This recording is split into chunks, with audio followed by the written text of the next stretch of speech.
சாமியே சரணமையப்பா.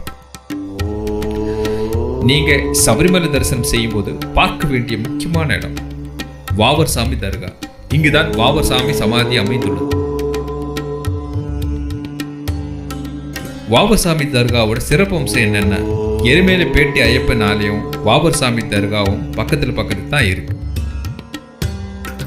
பேட்டை சாமி ஐயப்பன் ஆலயத்திலிருந்து வாவர் சாமியை கும்பிடலாம். அதே போல வாவர் சாமி தர்காவிலிருந்து ஐயப்பன் சாமியை கும்பிடலாம்.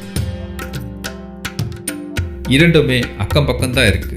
மத ஒற்றுமைக்கு எடுத்துக்காட்டு தான் இந்த வாவர் சாமி தர்காவும் பேட்டை ஐயப்பன் சாமி ஆலயம்.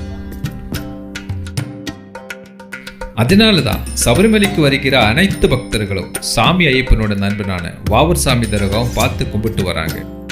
சாமியே சரணம் ஐயப்பா.